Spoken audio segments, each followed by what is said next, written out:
They are not solving problem for applaud or for accolades, but they are solving problem for money. Industry is purely driven by profit. And in a world that is economically volatile, competitiveness is relevant. And in this case, your ability to harness the provision of technology gives you an edge over others. Let me give you a clear example. Nigeria is a country of jokers. I say it with all sense of responsibility. We have a massive steel plant located in the central state of Nigeria, called Kogi State, particularly in Ajaokuta. It is an industrial complex that comprises about 5 different companies. And when it was to be built, it was contracted to a Russian contractor, who are the world leading steel producers. As far back as 1974, when the design was being done. And when the design was being done, it was actually meant to incorporate the coal of Nigeria and the iron ore in Nigeria. But unfortunately, the design was for something more pure than what we produce here. Therefore, at the end of the day, if we will operate it, we will need to import. You ask yourself, why do you need to import what you have at home? And as at the last time when I joined one of my academic fathers to do a reappraisal of ailing industries in Nigeria, that was 2001. We discovered that as it is in Ajaokuta, if we will produce a unit of product there, it was going to sell for $220 as at then. That's a ton. And the prevailing world market price as at that time was $180. You ask yourself, you have completely hedged yourself out. You have given yourself a red card out of the match. Since industries are not philanthropists, they won't patronize you for social matter. They are patronizing you basically for profit. So we have all of that. So to simply answer the second question, academics, they are driven by knowledge. Industry is driven by profit. Now, where do they operate? They have the common environment. They are both operating in the society. They are all subsets of a larger society that are not supposed to be far away from one another. But there are issues that have separated the two. Maybe as the program goes on, we'll get to those factors that separate them. As it is today in Nigeria, in many parts of the world, the true picture of academia and the industry is what you have seen there. They were supposed to be on the same bridge, but there is a broken part in between. So they can't cross to one another. You see them stretching their heart to one another. But unfortunately, they can't shake one another. There is no handshake. And that is why all lofty and novel researches in the university are not scaled up for industrial application. And the best they do is to end up in Q1 journals with over 1,000 citations. And the author will be applauded because he's a prolific word writer. In recent time, there is a ranking that was released. The top 2% of Nigeria, whatever there. Well, there are so many. We have Ladokites there, directly and indirectly. There are lecturers in LATEC that are here. There are also students of LATEC that graduated that are elsewhere. So LATEC is doing well in terms of that. But you ask yourself, look all around us. How many industry presence is there? How many laboratories have they been able to build? How many researches have they been able to finance? How many grants have we obtained from them? The question will be answered later. Thank you, moderator.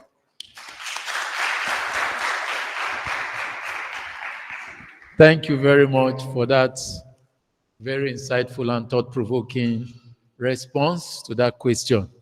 Like I told you before, this section will be very, very exciting. If you have questions, note them down. You will be given opportunity to ask questions later on. As we continue in this section, like I said yesterday, I repeat again, the 21st century heralded two paradigm changes, namely economy paradigm change and research paradigm change.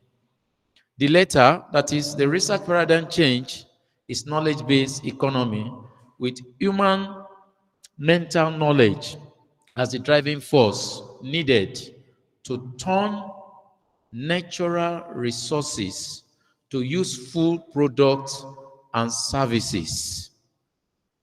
The question remains, why is it that Nigeria and many African countries endowed with abundance of natural resources still remain untapped, and these resources have not been maximally, transformed for the benefits of these countries? And yet, Nigerian, for instance, I've lost count, but as at the last time, there are over 210 universities in Nigeria. We have polytechnics and colleges of education. Are we saying that we are not doing research? Or what is the problem? Why is it that these abundant natural resources, in fact, the Ajakuta case is a sorry case. They have spoken about that. In fact, after the Russians, it has been recontracted out to several, and yet, you see, I would like us to also relate, because if you look at some countries like Germany, for instance, Germany produces about 5 major vehicles in the world: Mercedes-Benz, Volkswagen, BMW, Audi, and one other product. We have abundance of steel. Itakpe is there. Ajakuta is there. Many of them are there like that. Ladies and gentlemen, this is a great burden to me. What is the problem? Where are the industries? Why is it that, or what are we going to do to bridge that gap he has shown to us, so that there can be a handshake for national development and progress? I think it looks like it's Prof that will still answer this. We are coming to you.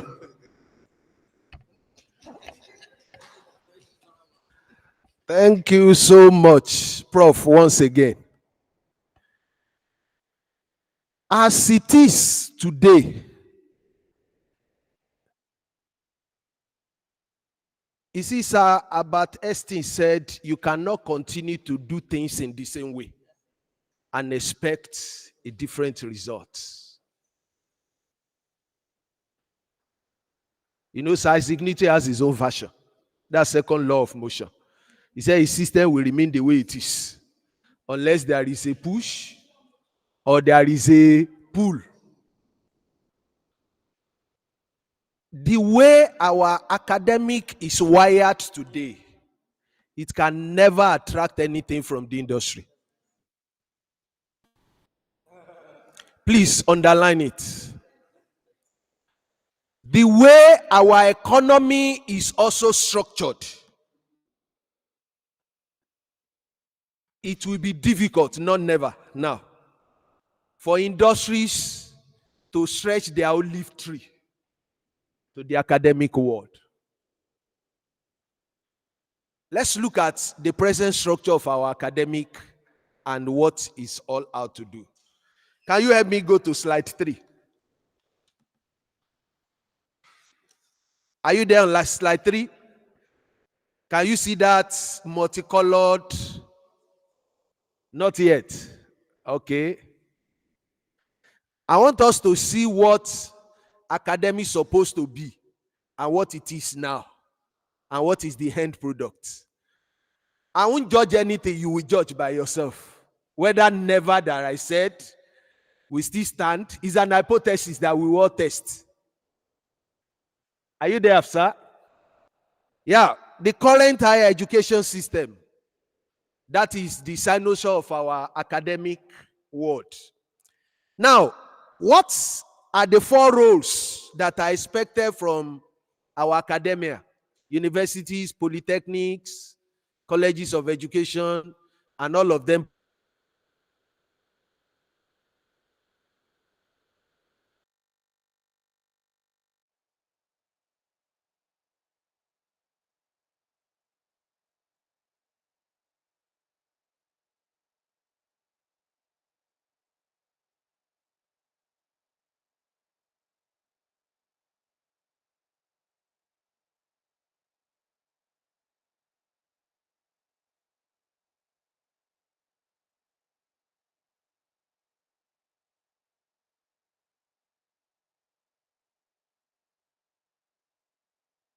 reality. Number two, they are supposed to create creation and communication of knowledge. Our educational system is supposed to be the fountain of knowledge, where we drive the politics, where we drive the economy, where we drive the security, where we drive all manners of things. Prof referred to natural resources. Nigeria has over 253 solid minerals, out of which about 39 are present in commercial quantity. You see, it is a taboo. We are fooling ourselves when we always sit on crude oil. Crude oil sells for $100, average of $100 per barrel. And a barrel of crude oil is about 136 kilograms. Multiply that.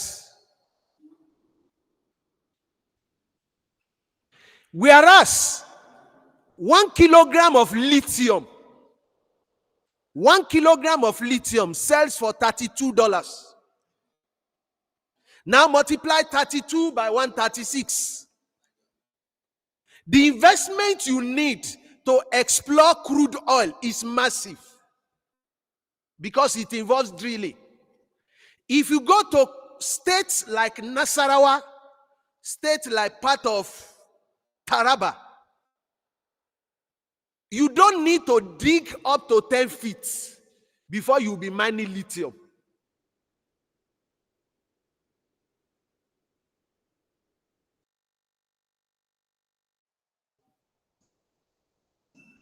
As long as you sell your natural resources raw, we continue to depend on international economic politics, not policy now. Today, China has flooded central Nigeria. Is it because they love us?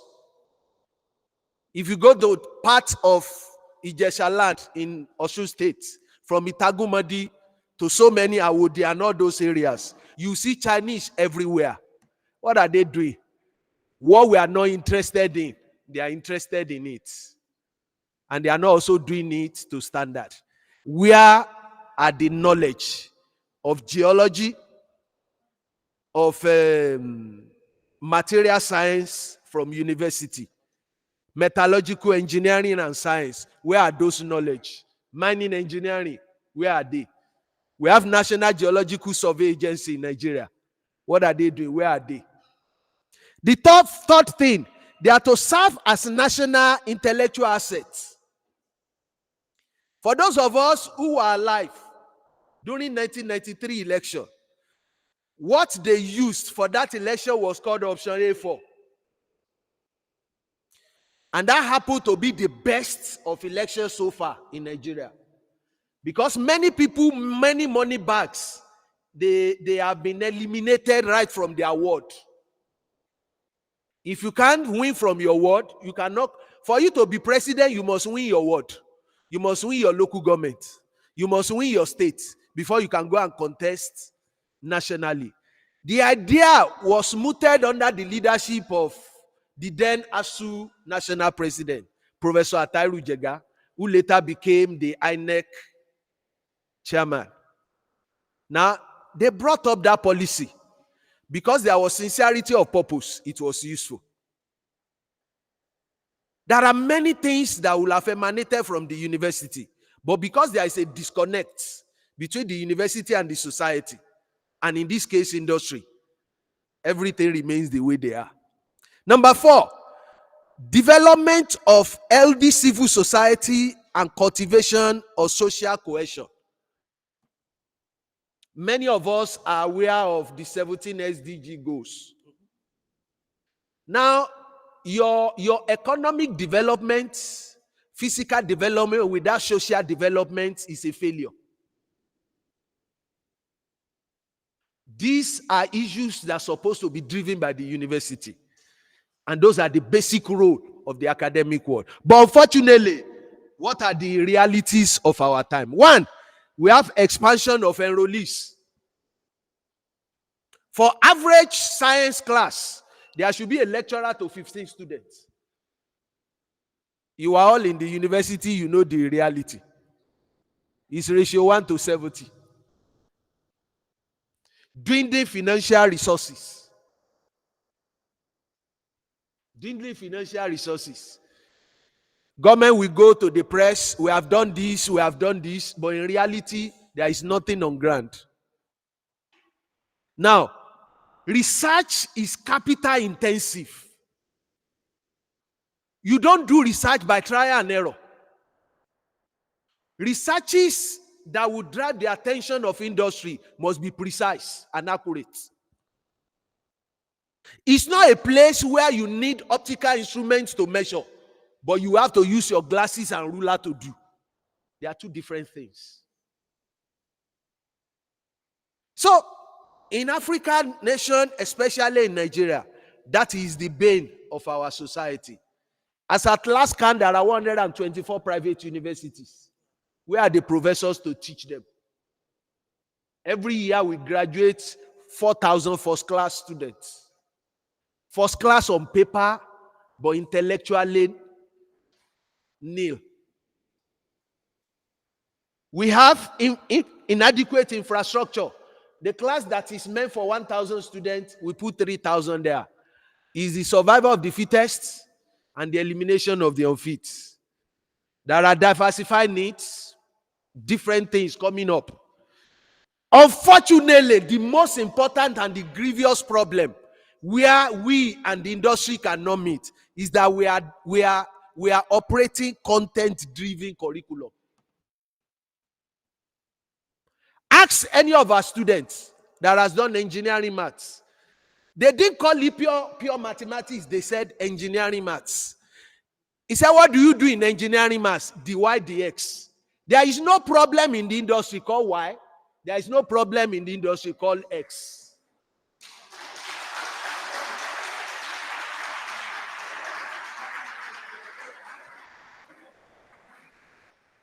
The reason why they call it engineering maths is for you to be able to apply the pure principle of mathematics to solve applied problem in engineering.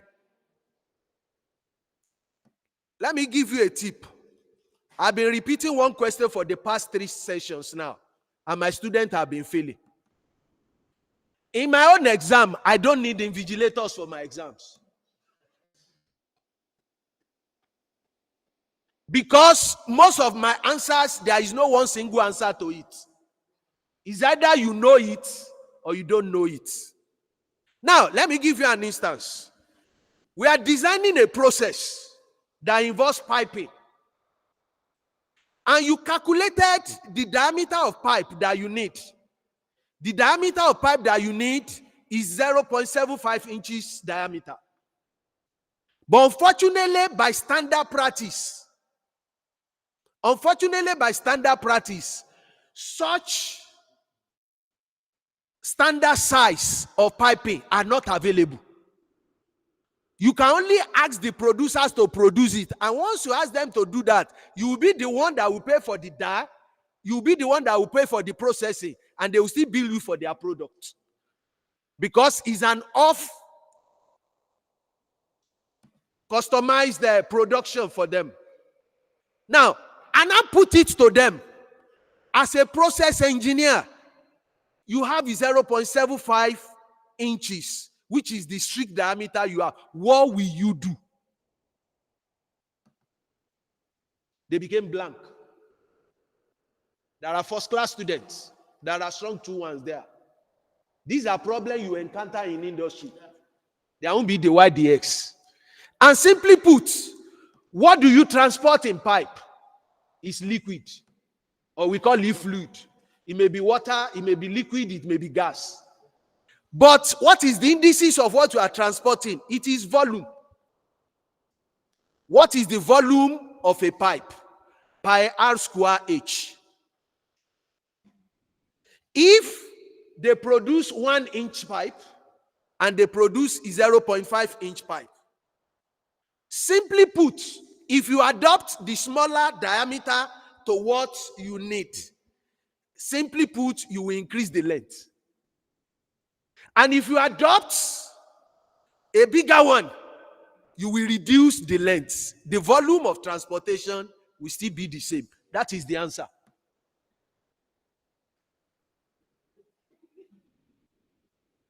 The problem in the industry will require you to think. But here, in our content-driven thing, we have an only equation for flow of fluid that said the pressure gradient is dependent on this. Those are equations on their own. Our content does not drive the application which will actually solve problem in the society. And that is why when people are encountered at the point of interview, they go blank. Ask them to state all the theories.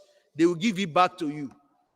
Because our problem content is still content driven, you begin to ask engineering students, science-based students, list, describe, highlight, enumerate.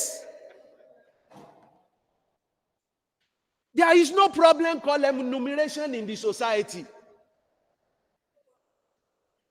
Now, having stated all of this, there are other problems, that is the changing world order. There are health challenges, there are economic challenges. The world is becoming borderless. So what will you do? Now, what is the implication of this? We have prolonged closure of institutions. People that, even when they stay consistently, they don't understand. So a 5-year program has become 8 years. You ask them what they were taught in 200 level. That is after 4 years, they have lost touch with it. Not only that, there is proliferation of social vices, among other problems. Because the industries are failing, those that are stable are not ready to accommodate the ineptitudeness of the graduates. So they look for a means and they become Yahoo boys. And that is why cybersecurity as a course has become handy in this present generation, so that they can handle people like that. Now, and finally, what will it give back to? You see the head of that arrow. You have the unemployable. So you ask yourself, which industry we take them? Now, let's see what happens in the industry. The next slide, the new trend with the industry. So that you see that gap, unless we do something, it will continue to be widened. Now, all of this knowledge we translate in the present day system is what is being referred to in some other parlance as hard skills. Those are skills that drive towards ordinary certification, not necessarily competence. Now, the trends in the new world of work. Number one, there is restructuring of company for efficiency. Bigger companies are breaking down into small units because resources are not available to manage bogus system. And because they are breaking into smaller units, there is downsizing of workforce. And there is also the issue of automation. And they are also outsourcing work for smaller companies who will do it cheaper. Now, even look at academia. You see most universities, you don't see the university-based security outfit. They have contracted it to private. Because the private will hire 50 personnel that they will pay 30,000. But the university will hire 50 that will pay 150,000. So it's cheaper to save the money. That is the trend of industry now. Number two, there is a shift to skill-based hiring. Now increasingly hiring for skill, back with experience, less of potentials. We are eliminating degrees from hiring criteria in favor of skill assessments. You see now, people will ask you, I have our last born in our house. Used to work. The first work he did was with World Bank. He crossed from one bank to another bank. Not bank now, another outfit, multinational. Ask me, he's about defending his PhD. There was none of those jobs where they asked for his certificate. His statistical competence, ability to use SAS, ability to use R, the new one emerging, and his knowledge in Python programming. The young man can pay my salary conveniently, and you know when you say somebody is rich, he can lock me up for eternity. It is about skills, no more certificates. That is what industry is looking for. But unfortunately, university is not giving that. There is mobility of talents. People move from one job to the other now. Now, where I read computer science, therefore I must work with this. As a computer scientist who is skillful, you can work in a surgical ward in the hospital. Now, virtually every instrument is going automated based on artificial intelligence. I'm almost going there. The fourth thing in the industry is that there is a rise of work and decline of employment. Rising beyond search for employment opportunity to exploring work opportunity. Work is problem oriented. Employment is office oriented. So because of the dwindling economic situation in the country, people are no more looking for people that will be tied down in white collar and in very French suits that will sit down in the comfort, whereas their money will be servicing his ego. They are looking for people that will use their intellectual capacity to create more money. And as you create more money, they will buy a new car for you, buy a house for you in Banana Island, give you a driver, give you all of that. It is not because they like you. It is because your skill must be used to the maximum level.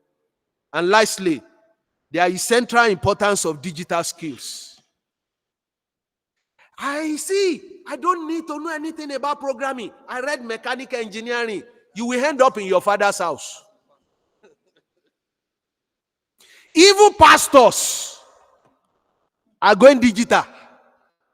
If you are not digital as a pastor, you will be what? You will be operating in 18th century. So these are the two sides of our world. And without saying anything, you can simply know why that gap exists.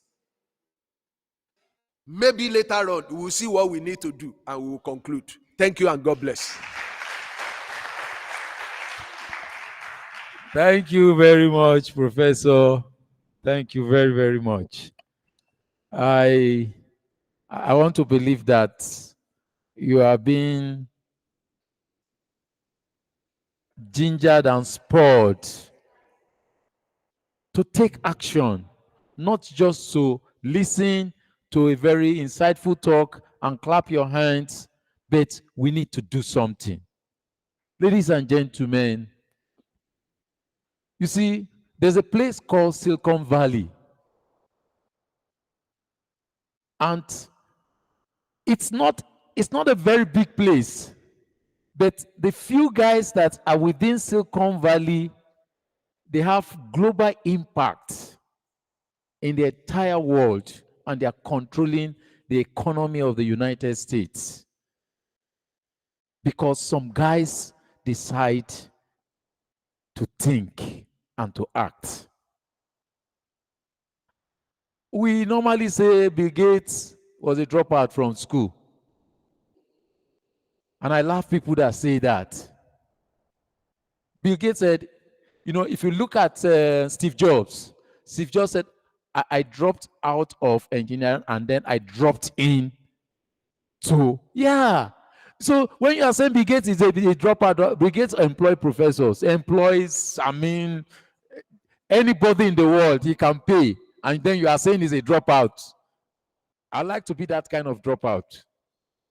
Yeah, and become the richest man in the world.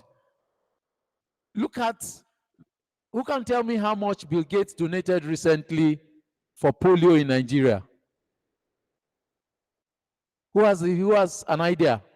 750 million. You say it's a dropout. And he has not done that for only Nigeria, for many other countries. I like that kind of dropout that can drop 750 million. Ladies and gentlemen, we need to think. Now, the next question will go to you. Yeah, we are very, very interested in knowing what really is happening. Now, when we look at, of course, we know that the higher educational institutions are the factory that produces human resources that drives the industry. Currently, we are in the so-called Industry 4.0, or the fourth industrial revolution. And this is driven by critical thinkers, analytical minds, and then smart industry compliant, employable graduates, and the rest of it. Now, as we look at our education, on the other hand, the kind of education that I think will drive the fourth industrial revolution is education 4.0. Can we say that we are actually at education 4.0? Otherwise, is there a type mismatch? In computer science, we have what we call type mismatch. Is there a type mismatch between the academia and the industry, or what really, how does this two come to play, and what is expected, and what are the industry people looking at, and why is it that this gap continue to remain? Dr. Okola. All right, thank you, sir. Thank you, Prof. Let me use myself as an example. Yes, because this thing is real. We're talking about a massive migration now, the Japa syndrome. People are leaving the shores of the country and all of that. Now, the reason is also because there's a gap, and people are looking for how to fill the gap. But it will amaze you that many people that are jackpying are jackpada, because most of them even get there and they really cannot fit in. You see a professor of medicine leaving Nigeria and going back to US to go and start doing residency all over again. You see people who live here with PhD degrees and all that, they go there, they are doing care jobs. The problem still remains. There is what the industry is looking out for. What skill sets do you have? What value can you add? Can you deliver? Can you solve problems? Like Prof said, the industry guys are not charity organizations. They want you to be able to give them value for their money. And it does not matter whether you have a school cert or you have a PhD, as long as you have that intellectual capacity to solve their problem, to fill the gap, then you are good to go. And the challenge that we have in Nigeria, I will always say this, is that our academics are not intellectuals. They are two different things. In the Nigerian academic system, if you pass through school in Nigeria, what you need to do well is your ability to commit things to memory, not necessarily the ability to be creative or innovative. And that is what the industry needs. So I will talk about how the case was for me, because I recently transited from academia into industry, and how it played out. Maybe one or two people can glean one or two lessons from it. As we were there, I was showing one of my colleagues that I just went back to school, that I started a mini MBA program, and I discovered that it was like I didn't go to school. but it was organized by Tekidia Institute. So this is my class, I'm currently in class and all that. And I began to see the approach, the issues being discussed, how it is being discussed, how it's being approached. Now, I had all my degrees in Lautech, and I thank God for the kind of foundation we had in Lautech. Lautech taught us to be rugged. Lautech taught us to be, Lautech taught us to think outside the box. Lautech taught us to adapt, which are qualities you need out there. As I was coming for this event, I was showing somebody that 1,200 lecture theater. My set, we're 100 level, 2001. We commissioned that lecture theater. When we were being made to have lecture in 250 seater, when we were about almost 2,000 in the group. And then one day, some of our colleagues will say, wait a minute, the school built 1-2, and they are not opening it. They are waiting for one commissioning to come. Guys, let's go and commission this thing. And we moved down, we forced the door open, and we said, we commissioned this lecture theater, and we moved in, and we started having lectures there. So I finished, I came back, normal, did my master's. After that, did a PhD. And after the PhD, I realized that the PhD automatically does not translate into what you think it to be, because I wanted more. In fact, I can remember 2016, defended my PhD April 2016, then the Lautech crisis started. So for almost 2 years, everywhere was just as it is. But one thing, two things, three things. Number one, I kept on reading. Now, if you want to really be someone that will translate into be a knowledge-driven person, I read books, I read biographies. I have all the my library is a few thousand books and all that. I read, I update myself. I find out what is happening in the industry. I read, all kinds of materials. The more I read, the more I realized that if you are really going to make a difference with your academic qualification, there are things you must add to it. So as I kept reading, then I kept finding out what are the current technology trends in the industry. As a PhD holder, I still had to go back and be reading up some of those things. I can remember when Python came out, I called my cousin in US to help me buy a Python textbook, and it shipped to Nigeria. And I kept on reading. So I was understanding what was being asked. Now, at my level, I said to myself, if I go to any industry, I must be at the C-suite level. I have passed the stage of being an entry level. I've passed the stage of being manager. With a PhD, I should be a C-suite person, but it wasn't going to come automatically. I kept on reading. I took a lot of courses. I'm an alumni of the Lagos Business School Venture Management Program. I kept on finding out what are the real challenges in the industry and how do you bridge the gap. I subscribe to Harvard Business Review. I have a lot of editions. I read up all these things. There are professors there are not like our own professors here. Their professors are professors who are working on funding given by the industry. You see Professor Rosabeth Moskanta.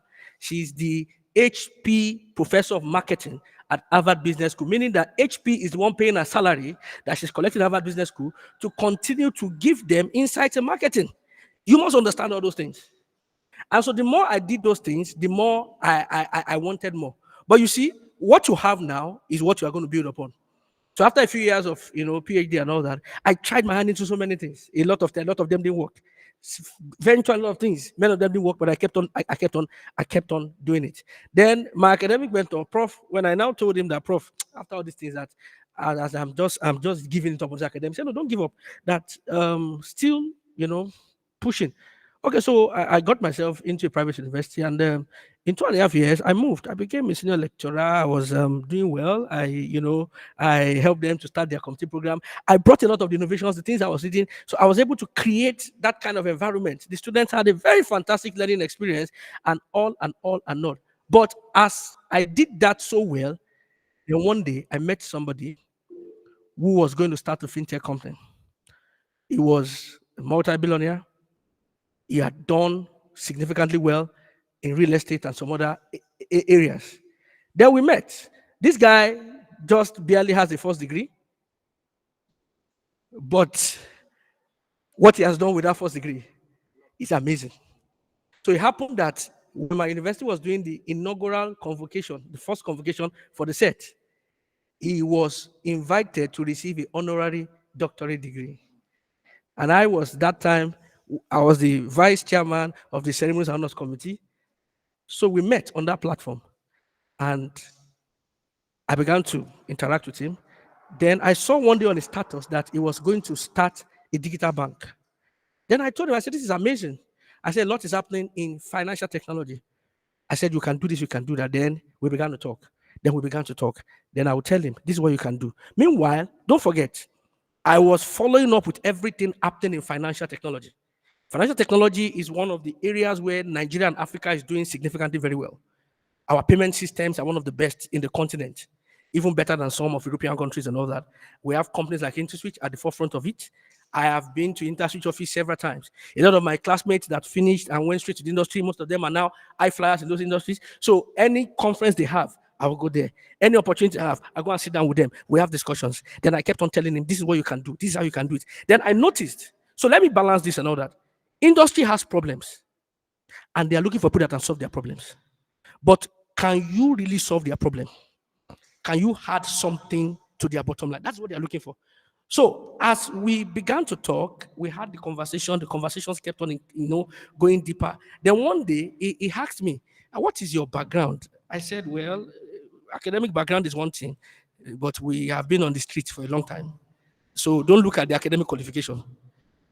I mean, I have so many experiences in life that I can leverage on." I said, if you're going to do this well, I showed him what the others are doing. This is what you can do. You have the funding and all that. Then one day I said, okay, you know what? Let me carry out a study for you. And then I'm going to share it with you. It's my intellectual property. Then I sat down. I did a very detailed study of all the thriving digital banks in Africa, how they started, why they succeeded, what are the critical success factors, what were the driving forces that propelled them from startups to unicorns, what were their attractions and all of that. It was a 40-page research document.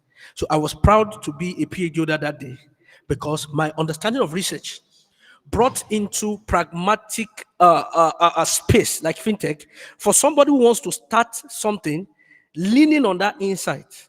Then I sent him the document. You know what? He called me. He said, "What do you want?" I said, "I don't get." He said, "We can, in fact, you can champion this thing for me. What do you want?" Then I was joking. I said, "No, Then he came back to me one day. He said, "Okay, do you have time?" Then we had a 6-hour session. I didn't know he was interviewing me. And then for 6 hours, he was asking me questions back to back.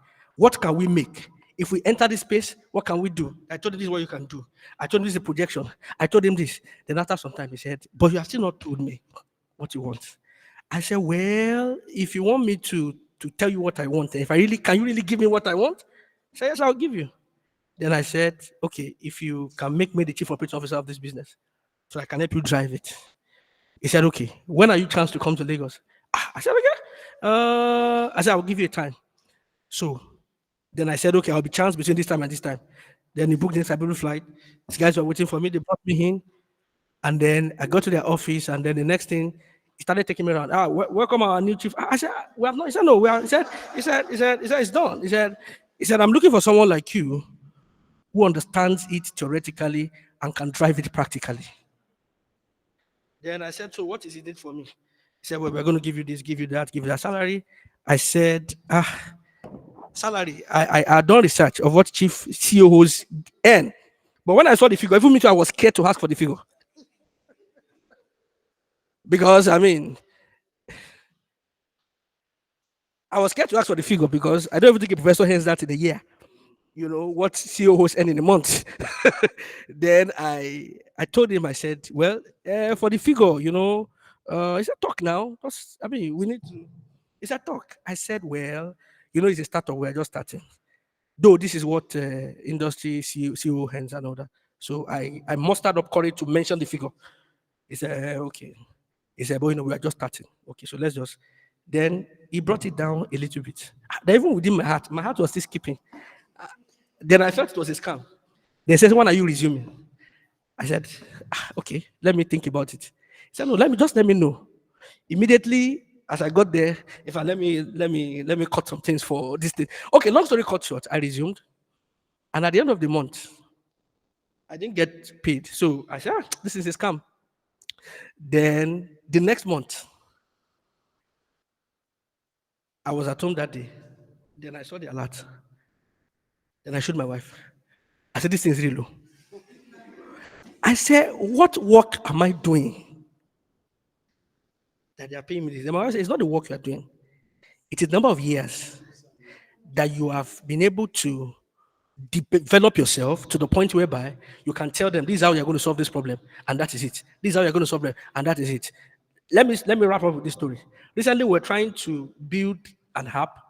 Then we saw that our engineers, they are already engaged and they might not be able to build the side app. Then I told him, okay, let's contract this app out. Then we got the engineering company to contract it out. Then I said, okay, when you want to use this thing, then I could remember my knowledge of software engineering, that whenever you want to build a software engineering methodologies require that the first thing you do is you do communication. Abi, the way you taught us in class. Then you do, so you press one. Then you do planning. Then you now do a model of it before you now construct it and deploy it. So I told him that, okay, let our UI UX guys, first of all, so he just jumped the gun. He said, no, we want to create this app. He's an industry person. He just wants the end result. He said, let the guys do the UI UX flows. I said, we need to, first of all, he said, no. I said, okay. Then the guys just did the model, and then they just sent the model to the guys that will build the app, and then he will not allow the designers talk to the people that are constructing. I said, no. Software engineering doesn't happen this way. I said, the standard procedure is this. He said, what is this? I said, no, this one. Then I left him. I was looking. By the time the first APK came out, it was a catastrophic one. Then he now came back. I said, yes. I said, there's a reason why in software engineering we say communication first. This is okay, doc, do your thing. So that day, I understood that as an academic person, don't throw away the things that you learned, that you know, that you have. What you should be after is, how can I translate these things into solutions that I can sell? So I've said all of this to say that to transit or to bridge the gap between the academia and the industry. And so by the way, by the time I saw the money, I was like, wow. That means I just started working. I said, I've not been working. I just started working. I said, really? For real? In fact, the first 1 or 2 months, where I live, my office is in the Koyi. I live in Lekki, where I live and all that. And when I come out and I'm seeing white guys, really? So there's another life. I said, wow. Then when I now felt that, it was then I now reached out to some of my colleagues who have always been in the industry. And when I was actually there, they were laughing. They said, that's the life now. One of them was telling me that, now I used to be head of engineering for this bank. Now I just signed up for another bank in Kenya as the head of engineering. And I don't leave my house in Lagos. And I earn $9,000 every month. I said, tell me something. This guy was my junior in Lautech here. Another one. So when they were, I said, yes, now they said, that's the life. He said, because for them to take you and put you in their company headquarters, they'll be spending ×2 of that. So they like you to be in Lagos, and they are sending you $9,000. I said, are you too? You are spending naira, but you are collecting dollars. I said, wow, that's amazing. And one of our, it was Jamil that told me that, he said, well, now that you are here, there's a course you must go and take. It is this so-and-so MBA program. He said, when you take that course with this one, he said, you two are ready to be a founder. So immediately, I wrote to my GM. I said, there's a course I must take. I said, bring it in. They paid for the course and all that. So as my contribution to this faculty, the convener of the course, I spoke to him. I said, I would like to extend this to the academia. So by the grace of God, the next cohort is in February, and I'll be supporting 2 staffs from the faculty to take that course. And you see, that course opens you to know what is really happening in the industry and how we can tap into it. So the faculty will tell you, this is the problem that happened in HP. This is the problem that happened in Dell. This is the problem that happened in DHL. This was the technology that was used to solve the problem. And this is how it was used. So to transit, to bridge the gap, academia and industry, number 1, have a working knowledge of how the industry operates. Number 2, understand the skill sets needed to solve problems in the industry. Then 3, educate yourself on those things. Educate yourself on those things. And when you educate yourself on those things, make sure that you are always updating your knowledge on those things. Because what we knew 10 years ago, 5 years ago, as software engineering methodologies has changed. What we learned in the class was good enough for foundation building.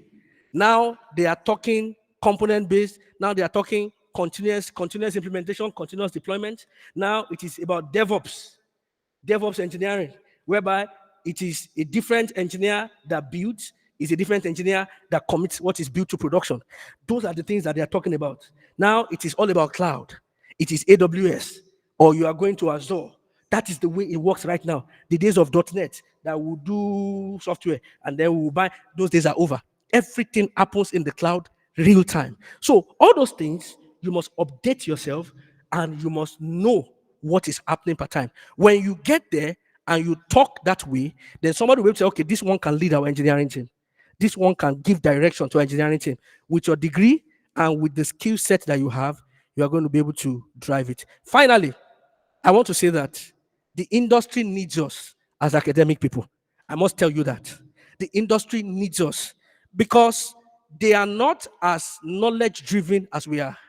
Many of them are not as intellectually disciplined as we are. When I used to write reports before, when I write report for my GM, they say, you're a professor and all that. This report is too long. Please break it down, just 2 or 3 pages and all that. So exactly, I'm learning how to, write short. So I realized that when we update ourselves and we improve our skills and we find out what is lacking in the industry and we get the knowledge of it, how it works, and then we put together solutions and we approach the industry will listen to us and they will take us serious. Thank you very much.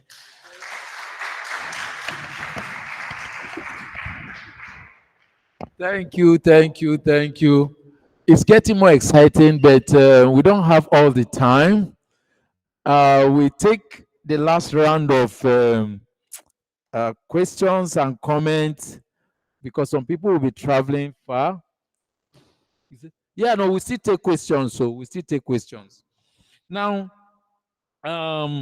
what we're actually talking about this afternoon is bridging the academia and the industry, the essential requirements.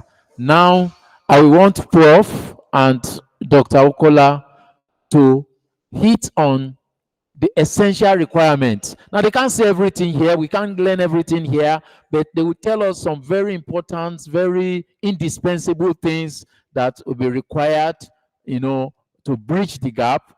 And we apply the Yoruba proverbs that says, aboro.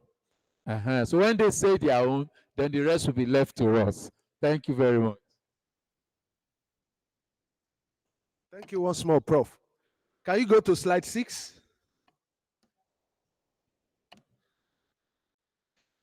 Well, I will quickly brush through that and I'll go to the last slide to answer that. Are you there? Now, the future of education outlook. What are we supposed to do? On the left side, you will see a square there. Inside it is red hot. That's the future education system. What does it entail? On the left-hand side, you see green. What does green signify? Slide 6. Is it on? So you will see green under the future education system. That's the whole concept there. And it has 4 components. You see digital / technology-centered learning. That is the future of education. I wouldn't want to talk much about that. Up there, you see blue. That is soft skill and employability learning. He made mention of adding some things. What the industry, in the year 2018, 10 leading companies in US were all asked, what are the soft skills, employability skills that you need? And they listed them. That one is a lecture, is a different lecture on its own. But you can go and Google soft skills. You will see what it entails. We have the other side here. Can we throw away our hard skill? The answer is no. You cannot build something on nothing. But there should be a modification of the way we deliver our hard skill. And that is, we must migrate from content-driven curriculum to outcome-based driven curriculum, where we will solve specific problems. Our students will not graduate from school and the only thing they will remember is dy dx. The only thing they will remember is CO2 plus H2O gives H2CO3. The question is, how do you arrive at that? That arrow that they put inside speaks volume. That's where the outcome is based. Hybrid teaching and learning is becoming something else. Now, what is the beauty of hybrid teaching and learning? It gives students flexibility to do a lot of things. They are not only tied down to the four walls of the university, they are able to do other soft and little trainings here and there at the same time. And that is the future. There are many students who are in Nigeria that are studying all over the world, and they don't even have international passports. This is what the future of education would. And what will that be? What will be the prospect? The prospect is that will address skill mismatch. Prof was talking about data mismatch. As you have data mismatch, so in the industry they have skill mismatch. And if you have a skill mismatch, don't forget employers are not philanthropists. They learn how to hire and fire. If you claim to have what you do not have, the reality of time will expose you. Your certificate will open door for you, but your skill will keep you inside. So, you create entrepreneurs and innovators. Once this is done in our curriculum, people will become skill certificated. There will be adequate job matching system. You know, we talk about unemployment, but no, people don't talk about underemployment. And that is even more massive than the unemployment. When people are being employed for something below their capacity. Increased employability will result. There will also be improved visibility for the university. When people don't know you, they won't fund you. All what you do is in the cocoon of your four wall of your territory. And you keep quiet there. Nobody sees you. So, then there will be better labor market. And all of these will find their place in the new opportunity called the fourth industrial revolution. It is a revolution for competence, not for muscle. You know, first industrial and second industrial revolution were for work. But fourth industrial revolution is for skills. And you see, whenever I talk of this, I'm a Bible person. Apology to our Muslim brothers. Proverbs 29:22. He said, do you see a man who is skillful? I don't like the version of diligence. Do you like a man? Do you see a man who is skillful in his business? The word skill underlined. He will stand before kings and not before ordinary men. Now, let me expatiate that. Do you see a man who is strong? He will find work. That's why when you see all those people, all the artisans, the bricklayers, the carpenters, they resume work at 9 and they close at 5:30. And they will give them 3,000 oga at one is. It's no more 2,005. It's now 3,005. Half day, 12 hours, 3,500. He mentioned a friend and in his own case. Somebody is working in Kenya, but they have never stamped his passport crossing the border of Nigeria. At the end of the day, they will return $10,000, $12,000 to his account. What they are paying him for is not his physical strength, it is his skill. Another example, we are in a university environment. There are people we call office assistants. They are paying them for their strength, not for their skill. Ability to carry file from one office to the other. ability to help you to go and buy fuel into your generator. At the end of the day, when it comes to people who have expended more energy physically, they are more. But you sit down, you only expend intellectual energy. They pay you almost times 4 or times 5 their salary. They get back home tired. They are paying you for your skills.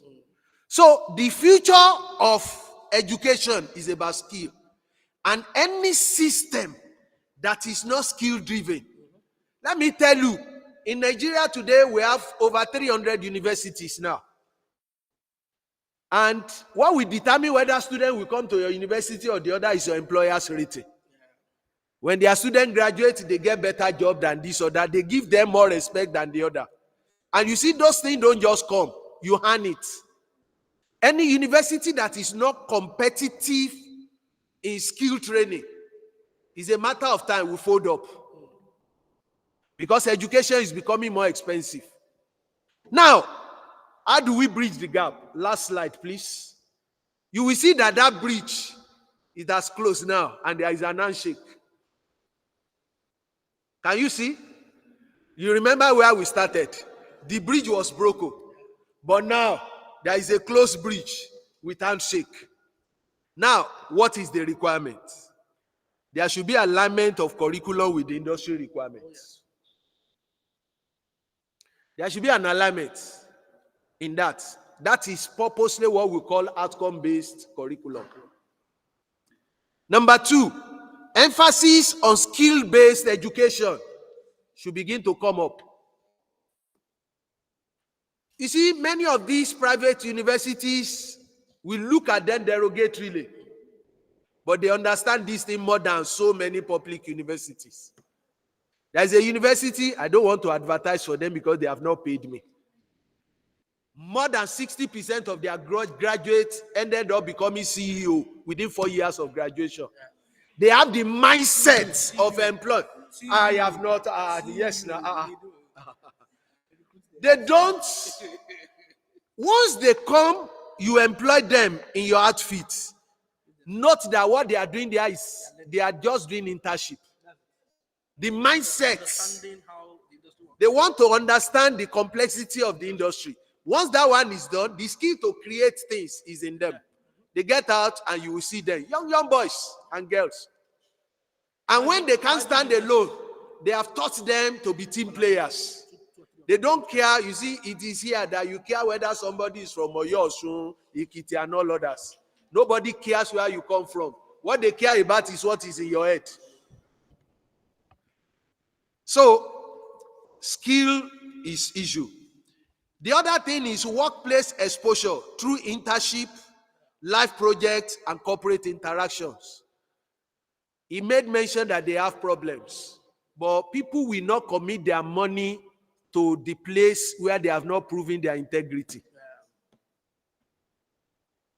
Today they are out there. If I may tell you, because of lack of confidence in Nigerian system, the Port Harcourt refinery that they are retrofitting, the retrofitting job was done by a Nigerian in Cranfield University. That was done by a master student from Nigeria who went there. They contracted it to a Chinese who is a lecturer there. And he used Nigerians to solve Nigerian problem. But they won't give. And the truth of the matter is, even that Nigeria, if he were to be in Nigeria, he won't be able to do it. So you should understand the complexity of the system. And lastly, like he mentioned, upskilling the faculties. Faculties, you see, I may be a professor. If I tell you things I have used my life to do in the last 2 years, you'll be wondering, what is he looking for? Don't worry. You don't need to announce when you are traveling, but people will see you when you arrive. I sleep for average of 4 hours in a day. Me ò ṣiṣẹ́ vigilante. But I know what is pursuing me. And I know what I'm pursuing. And I know life is time bound. There is time for everything under heaven. Once I cross a particular life level, you see, no matter what I carry, people will patronize me less because there are attributes attached to that age grade. So you should make hay while the sun shine. God bless you.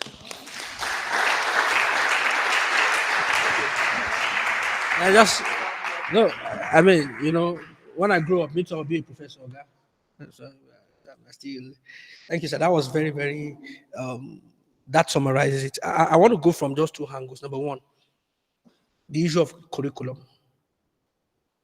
It is very important that we match what we teach in the classroom to what is being expected in the industry. But beyond that, there must also be a motivation for personal development. NUC tried to do something recently about the CC Mass project. I don't know how, I know there's a lot of politics behind it, but I don't know whether that intent will be pulled through till conclusion, whereby every school can now add 30% to you whatever. Before I jackpot from the academia, as head of department, when they gave us the opportunity to do that, I was very excited. So I sat down, I got my file, I said, so what should a computer science student know as at 100 level? So I broke down all these things. I brought in front-end engineering, essentials 1, back-end, this, that, UI, UX, everything. I sandwiched everything from 100 level, took them back to basic digital literacy. I brought the digital literacy curriculum, the UNESCO digital literacy curriculum. I brought it out and some other things, and I began to introduce it. But as I was doing it, I was asking myself, who is going to teach all these courses? So while we talk about curriculum, upgrade, and whatever, what about the faculty? Upskilling is the first option. Another option that our university was open to is we must look for how we can bring people from the industry and incorporate them into the teaching faculty. At those levels, there are people that all they have is a master's, but 25 professors put together cannot match them in what they have done in a particular field. Can we now have another cadre? Maybe we call them instructors. Whereby for a course like, we've been having a lot of conversations, Dr. Musadij and other, and as we're mentioning courses, we're looking at the applications. Can the university community to be open enough to say, you know what, we want to incorporate instructors into the classroom experience. So if you are teaching process engineering as a candidate, go and bring one guy from Slumbaja who has done real life process engineering for 15 years and understands how it works day to day. Then after the, is it seven, all these things that we write in our curriculum, let him come and do a master class for them for a day or two. Let him come. Let the university lodge. They might not be able to pay such people, but it can be like a volunteer program. Some of them will not be interested in paying, but I found out that the average person likes to share knowledge. The average person who has made it will appreciate when you stoop to them and ask them, how did you make it? They are always ready to tell you and share some of those things. So that is what I want to drop as I leave. As a faculty, as department, we can think outside the box. If it is not yet a university-wide adoption, it can start from a department. It can start from a faculty. How can we create a like, you know, we have a lot of conversations there, and I'm always happy to be back to Lautech. This is where we had the foundations. This is where we knew everything that we are using wherever we are today. And I have tons of people out there who also feel the same way. If we create that lacuna and we bring in such people, they will be able to help our students make that, bridge that gap between what they are learning in the class and how it can be applied in the industry. Thank you so much, sir.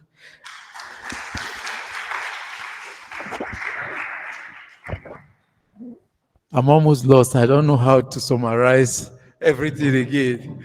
So, okay, they say there's no need for summary. So I will not summarize.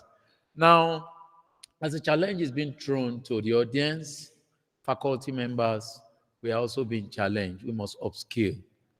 You see, our professor said he's a Bible person. Let me leverage on that and say this. If you don't upscale, even though if you're a professor, you become an old prophet. You know the story of the old prophet and the young prophet. Yeah, you become an old prophet. So rather than make things happen, you want to kill the young prophet. Yeah, and it's happening in academics. You have a lot of old prophets that are killing young prophets. Ọjọ́ wo ni wọ́n bẹ̀rẹ̀? And then you want to just kill them. I think we have it's God have been speaking through us. I pray that we don't become old prophet in the academics. Yeah. There are many things that makes us to leave the bridge, that gap between academic and industry. Let me say, for instance, you are a lecturer teaching maybe computer network, data communication and network and all that. You teach all the kind of network. No matter what you are teaching, you are giving general knowledge. In the industry, we have proprietary, equipment. Cisco that is being used in industry, you never mentioned it. You only teach normal topology, teach normal. That person doesn't know networking because if he goes to the industry, he has never seen a Cisco equipment. He has never laid hand on one. He has never used one. So we must upscale and we must also ourselves, try to bridge with industry, see what is being used in the industry, and then find how to integrate those things in our teachings in the class. And then when the students go for IT, they have more experience and so on and so forth. I hope that all that have been said here, like I said before, we are going to end up on the Yoruba proverb that says aboro. So we will finish up the rest. Now let me take questions quickly. 1, Dr. Musa. Questions. 2, Dr. Adedeji. 3, that young man. 4, let's take these 4 questions. Yeah. And then we conclude on that note. Dr. Musa. Questions? Yeah.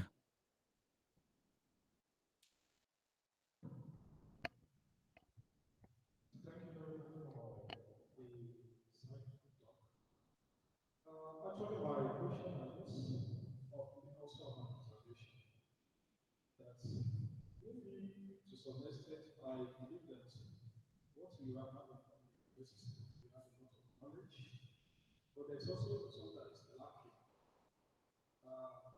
We don't know how to, for example, transform the knowledge into, like, for example, like a skill. Because I've seen like in many places whereby you see that the professor is doing more research, and after like some time, the professor will maybe somehow some student will just turn that research into a company that we offer service to people and make use of. So how can we create such ecosystem in Nigeria? Okay, noted. Question 2. Somebody take this thing for me and give it to her. Yeah, just note the question. Both of you can contribute. Thank you, sir. I first all like to appreciate our panel members for this beautiful session. It's one of the things I personally am looking forward to in this conference. And also for the organizer, our own professor, for this job that, you see, as we are gathering here, the effect is not only on us, but what it's trying to do is to save a generation. Because if God can help us and there is this, we can bridge the gap between the industry and the academia, I'm assured that the whole nation will be affected. The whole nation will be affected positively. And I think that God will help us. It will be a reality. Now, my own comment, especially with Dr. Awofola before the session started, but I would like to still make it open because so that it will not be for our own departmental program alone. We may have some people from maybe engineering because this cuts across many things. Maybe Professor Ure help us out.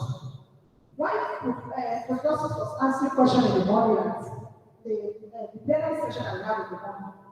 When there is problem, it is still the academic that will provide solution. And that's one of our belief that some of us begin to say, okay, how can we connect with some people that we could work on work, even if it's not official, to solve something. One of the model we are putting in place that we are nurturing and building upon our department is that those 2 weeks of sweat, that just give them one project and they go and do copy and paste.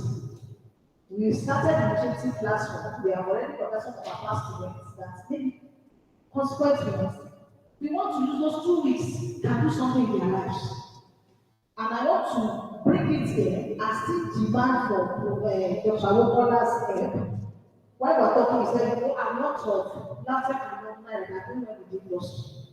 Maybe we can trust, because if we want, okay, bring in instructor, invest in the begin to say a lot of things. But from our own departmental, we can start by using those 2 weeks left to 12. Is it not to have industrial training experience?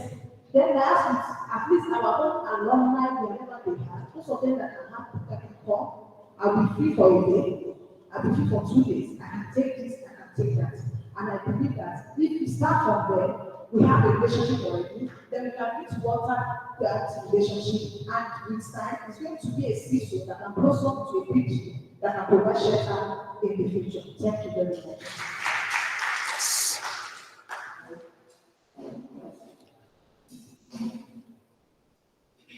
Yeah, come here, so that the camera can let him come out here. Let him come out here. Come stay somewhere here. So. Thank you so much, sir. Just stay there. I want to thank you personally for this inspiring session. As a student, I want to talk in the aspect of our research works, thesis, and the likes like that. We have large volume of thesis, project works that students submit every year. What impact or what can these research works, how can they contribute to bridging the gap between the academia and this industry? Instead of us burning them after 10 years because of the burn, what can we do? What can the school do? Not Nigeria now, but that may not be done. All right. Give it to.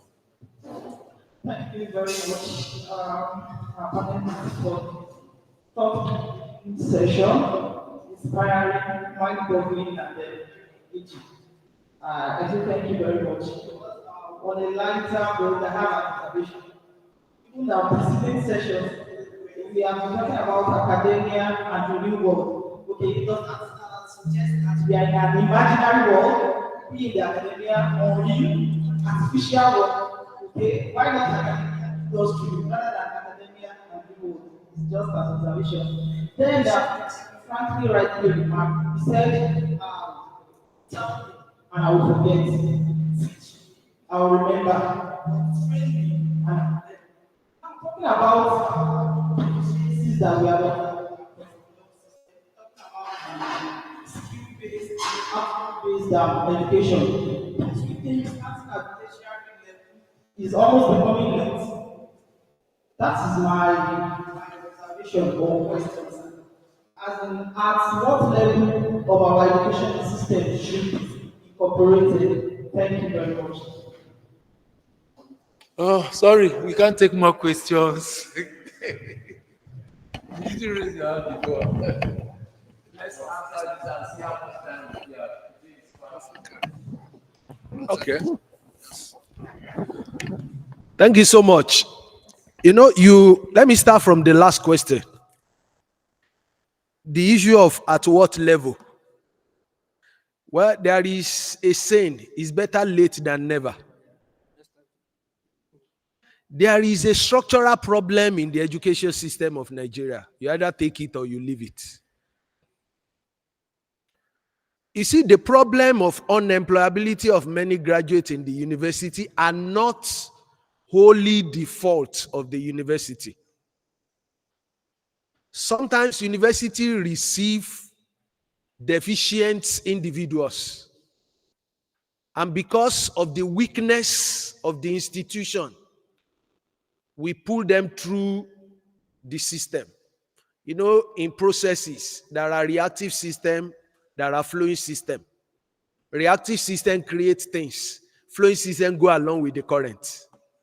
Many of them, they are flowing systems. And when they get out of the system, it is garbage in, garbage out. But you see, the seal of the university is on them. Their failure or successes will still be attached to the university. I kept on asking myself, for God's sake, what will a student be doing for 5 years in a university?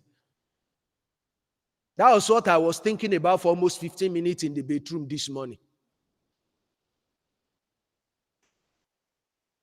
I came into the university, I spent the first 1 year doing chemistry, mathematics, and physics, biology. I asked myself, what have I used the 6 years of my life to do in secondary school? You know, when university first started, engineering or science, they were not 5 years. They were 4 years, 3 years before. As a result of the failure and collapse of the secondary education, we incorporated another year. You know, in those days, they call it prelim. As a makeup system for the failure of where they are coming from. Unfortunately, the sickness of the secondary school has infected the university education. And now, since there is no other school after university, we pass it to the industry. So some of these problems are beyond the university. But the truth of the matter is university can start doing their own part, so that individual will rediscover themselves and they can begin to transform their society. If you ask me, if you go to Western education system, first of all, in university now, there is madness. We see 13 years, 14-year-old children in university. If they are in UK, they can't. You cannot. There is age limit. There is some level of knowledge that is expected of you at certain age. That's why when they leave secondary school, when they leave high school, they call it high school, they go to college. College, within that 2 years, they will have been intellectually prepared for the onerous task of the university system. And that's why when they get there, if you spend 5 years in university in UK, you will graduate with a master's in engineering. Otherwise, it's 3 years. And some other Western world. So that is a structural defect in our system. And the issue is the world that we are in is the world that is more driven by political development. And who are the people behind our political development? Your guess is as good as mine. I won't mention anything. And that is why we have never had consistent policy. If I come in as president, I employ Professor Justice as the Minister for Digital Economy. If he wants to be sincere, he will look at what is on ground and retrofit. If not, he will start his own all over. And whatever we have done before becomes moribund. That is how we have been operating. But I tell you, many of these skills should start right from kindergarten. You see, many of our children that are in prep, we struggle to force them to learn 1, 2, 3, 2 times, 2 times, all of those things. No! Give them boxes to begin to innovate. He said, I give you this box, okay? Tell me how I can climb the staircase with this box. You know, all those Legos with multicolors are not meant for decoration. They are meant to create creative skills in kids. But what do? So to answer your question, my sister, it should start right from kindergarten. And there are skills that are commensurate with each age. You go to UK, somebody comes to school today, he said, do you want to do this? He said, no. The only thing I want to do today is to sing. You discover that before he leaves primary school, he can play saxophone, he can play keyboard, he can play this, he can play this. All those things have some psychological development in them for other things that they are doing. If I put it to you now, no matter how brilliant or how skillful you are, you will always get to the threshold where you are bored with what you are doing. How do you unwind? If there are mechanisms that have been in place to take you back to the refresh, is it factory reset now? For some, immediately such thing happens, they just go to music and they begin to play. In an hour, 2 hours time, they come back, their productivity has increased again. So these are the things, but they are all missing. But I tell you, why we are saying government does not do this, government does not do this.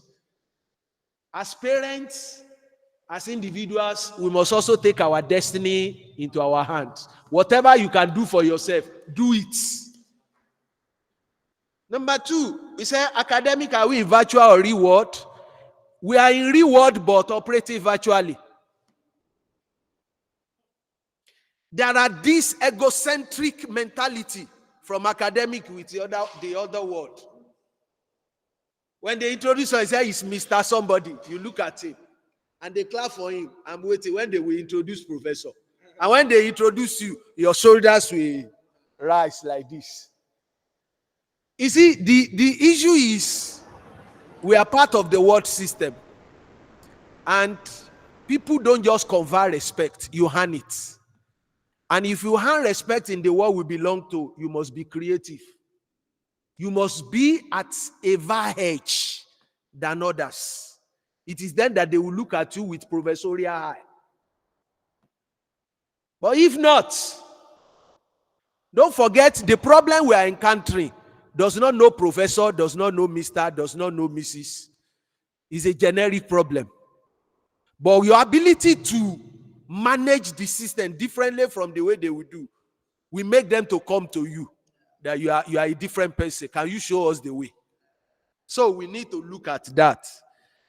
Using our research project, that is similar to what my brother there asked the other time.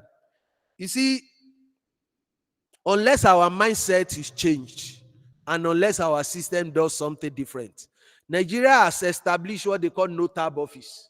Now, no-tab office is a bridge between research, R&D, and the industry, so that you can earn something good from your intellectual property. Now, if you want to do patenting, you go through them. And virtually all universities now have their desk office for such things. Well, those are part of what Lucreed in Latte is supposed to be doing. And they are coming up. Like I said, it is better late than never. They are coming up. If you go to Mina, it's an established office. They call it note something. In Ilorin, it is called credit. In Latte, we call it Lucreed. Everybody has their own acronym. But the mandate is how do you translate intellectual work from university into the industrial scale that can be useful. And all of these things, apart from, the other problem, all those offices can just be statutory like every other thing. The issue is about marketing. Every university should have their own marketing outfits. And you see, marketing in university, you will be competing with people who are veterans in the market. The idea is that what you have, you need to tell the whole world that you have it. And how does that translate to things? It is through consultancy. If you do not advertise yourself, people won't know you. Industry people, they don't read Elsevier paper. They don't read Taylor and Francis. In fact, for your information, they don't have that luxury of time. When you write a bogus report, you must write executive summary, less than 250 words. If you construct any feasibility study for any company, if you are interested in making money, put an executive summary that is captivating and killing. Immediately the guy sees it, he said, can we invite this guy? Come and talk to us. This man, when he was the governor of Lagos State, Babatunde Raji Fashola, Every contractor will come and make presentation when you are bidding for projects. If you don't convince him within 2 minutes, if you do not convince him within 2 minutes, he just said, Mr. So, we have had you. We'll get back to you. Because they will give you 5 minutes. Immediately in 2 minutes, the man started asking you questions. He said, stop. Immediately he started asking you questions. You should know, in our palace, Oti Jello. And that is your ability to sell yourself. Those are the new initiatives that are coming up to translate many of this research into, from the one we had yesterday, the issue of copyright, intellectual, and all of those things. I believe many things will have been said about the processing that is involved there. One of the fears of many researchers is that will they not steal my idea? The issue is that even when they have not stolen your idea is still on the shelf. And after your retirement, it will still be on the shelf. When you are dead, it's still on the shelf. So if you cannot use it to make money by yourself, allow people who steal it to steal, so that it can be useful for generations. But on a serious note, all those things are seriously coming up to help us. Alumni industry relation is a serious thing. I have said it over and over. As of today, LATEX is supposed to have a standard tracer system. What do we call a tracer system? Where we are able to know where each of our alumni, where do they stand, what do they do for a living. That will ease communication. I have been teaching chemical process design for over 20 years. Now, in the last 5 years, I've created the opportunity of bringing some of my students who are no more in academics, but they are in industry, to come and teach. And when they come and teach, I sit down. They see what I don't see every day. The last time I had serious interaction and hands-on business in industry was in Qatar. And that was almost 8 years ago. There will have been development of new technologies. That's what they are paying them for every day. Come around. Some will be done on Zoom. The other one we are planning now is master class for all our graduate students. It's going to take them 2 weeks, and it will be compulsory. We teach them on soft skill. We teach them on professional things. We teach them on other ethical things that has to do with the world. If there are 100 in the class, you can be sure 20 of them will pick something. And I tell you, that will be a huge returning rate for the university. The issue is the university may not do many of these things for bureaucracy. But you see, there is autonomy inside autonomy. If you do what the curriculum requires, there is no law binding you from doing more than it. Don't do less. If you do lesser, you will be in trouble. After you have done what they ask you to do, you can add what they call jara on top for the students. And in the end, it will be win-win for you and for the students. The student later in life will say, I wouldn't have been this. It was that last moment encounter that Professor so created. I have enjoyed this severally. When I was the head of department, most of the projects I did were all financed by our alumni. I'm pursuing a project presently. If God makes it to work, you will all hear alumni will still come in to do so many things. It's about relationship. They have money. Our guys are big guys. When I say big, big time guys. But we must have a way to engage them. And it's not just official. As much as we're academic, we should be social in engaging them. Thank you.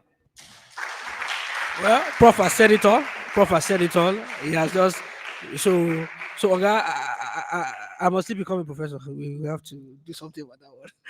All right. So to just wrap it up, let me just take what he has said and expatiate on it. The industry academic collaboration, everybody must be involved. The students must have eyes for the industry. The lecturers must also look at how they can bring industry into the classroom. We always talk about taking the gown to the town, but we need to sometimes go and use our gown to bring the town to the classroom. Then each department must begin to look at How can we bridge the gap? So this is the curriculum, like he said, but this is the industry expectation. What can we do within our department? Even as a course lecturer, you can just be given a course to take. Look at that course and ask yourself, this course, you are likely going to teach them. If you are not a current person, if you have been using the notes you have been using several years ago, you are likely going to teach them something that used to be the thing, maybe about 15, 20 years ago. Ask yourself, what is the in thing now in this area? You might not be at an advanced level of development in the skills of it, but you can look for somebody.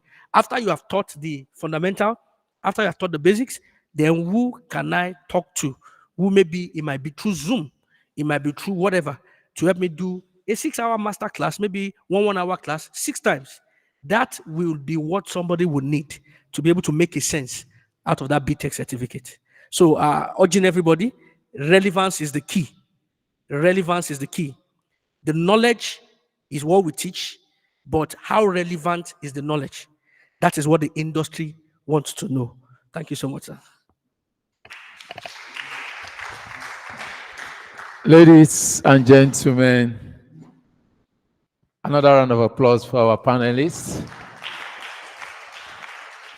I think they have done more than justice to this topic, and I'm sure every one of us has something to take home from this conference.